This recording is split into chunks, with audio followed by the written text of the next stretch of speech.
Olá pessoal, tudo bem? Meu nome é Alexandre e eu quero fazer uma pequena resenha de um filme que eu assisti chamado O Nome da Rosa. Este filme foi baseado na obra de Umberto Eco, que leva o mesmo nome. Ele foi lançado em 1986 e trata da história de um monge chamado William de Pascal e seu noviço chamado Addison. Esses dois viajam para este mosteiro com o propósito de participar de um debate teológico que ia acontecer naquele local. Só que quando eles chegam ali, eles se deparam com uma série de assassinatos que estão acontecendo.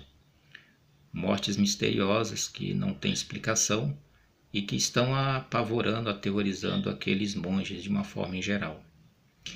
É interessante porque naquele período o pensamento teológico ele dominava sobre todos os outros pensamentos, todas as formas de se pensar as coisas. Então, rapidamente deduziram aqueles que aquelas mortes estavam relacionadas a questões espirituais, ou seja, o demônio estava agindo naquele local e estava matando aquelas pessoas.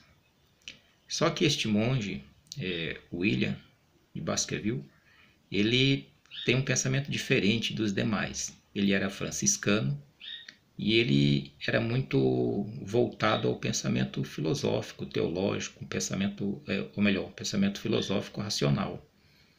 E, de certa forma, ele começa a investigar aqueles assassinatos e ele começa a fazer uma série de descobertas naquele ambiente.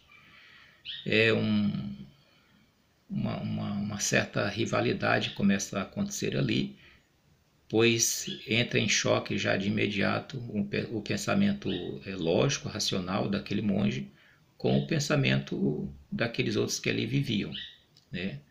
Pois, como já disse, eles atribuíam aqueles fatos, aqueles acontecimentos a algo sobrenatural.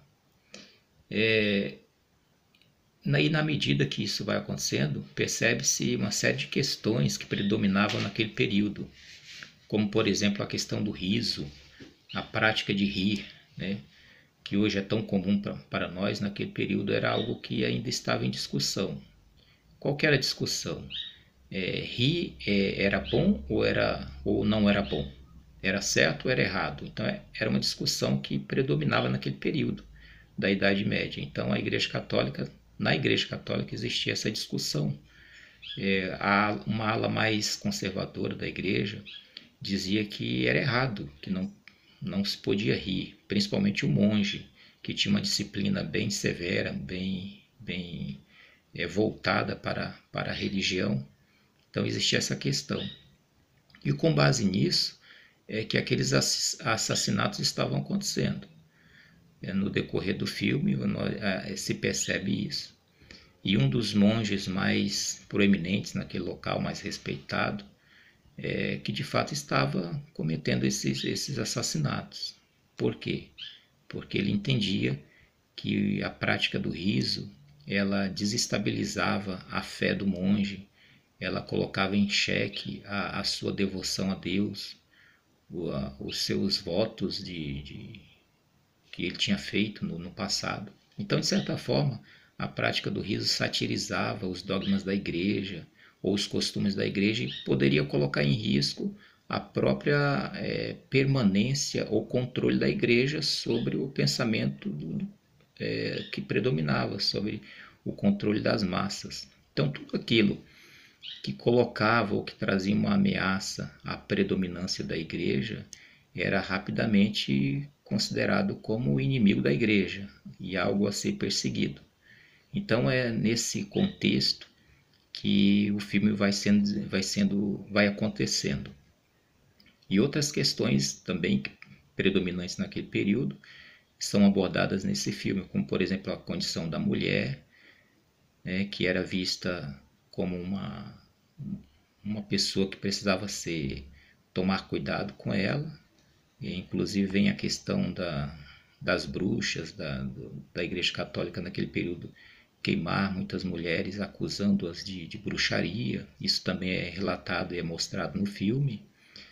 Também o filme mostra uma incoerência, uma disparidade entre o discurso religioso da igreja e as práticas que de fato aconteciam naqueles mosteiros, pois o filme vai mostrar que práticas de adultério, homossexualismo e outras questões aconteciam ali, de certa forma, em contrário àquilo que a igreja pregava, aquilo que a igreja discutia naquele período, ou dizia que era certo.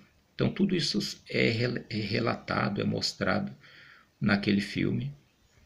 A questão da Inquisição também é vista e é relatada ali, pois chega naquele mosteiro um representante da Inquisição para, entre aspas, solucionar o problema, e a solução que ele traz é uma solução muito duvidosa, muito superficial, que não refletia a realidade do que estava acontecendo. Isso fica muito claro quando você assiste o filme. Mas o que mais impressiona ali e traz chama a nossa atenção é esse contraponto do pensamento racional, lógico, com o pensamento teológico, pois o pensamento teológico naquele período, como já disse, dominava, e tudo que acontecia era fruto de ação espiritual, de coisas espirituais. E é mostrado que não, que ali começa, o filme mostra que começa a fazer frente a isso, esse pensamento mais lógico, mais empírico. Aí vem a questão do conhecimento, Aqueles mosteiros eram locais onde se produzia muito conhecimento, bibliotecas gigantes e bem equipadas faziam parte daqueles locais, porém o acesso a este conhecimento não era para todos, inclusive nem todos os monges ali tinham acesso àquelas bibliotecas, e isso mostra o controle que a igreja também fazia naquele período com relação ao conhecimento, ao mesmo tempo que mostra que essas bibliotecas também escondiam obras consideradas pela igreja obras perigosas, obras de alguns filósofos que colocavam em xeque o posicionamento da igreja. Então, essas obras também eram encontradas nesses mosteiros, elas eram estudadas nesses mosteiros, mas sem o conhecimento, muitas das vezes, da própria igreja, que não permitia que isso viesse a acontecer. Então, essas questões e outras que perduraram naquele período da Idade Média, elas são muito bem mostradas e vistas neste filme.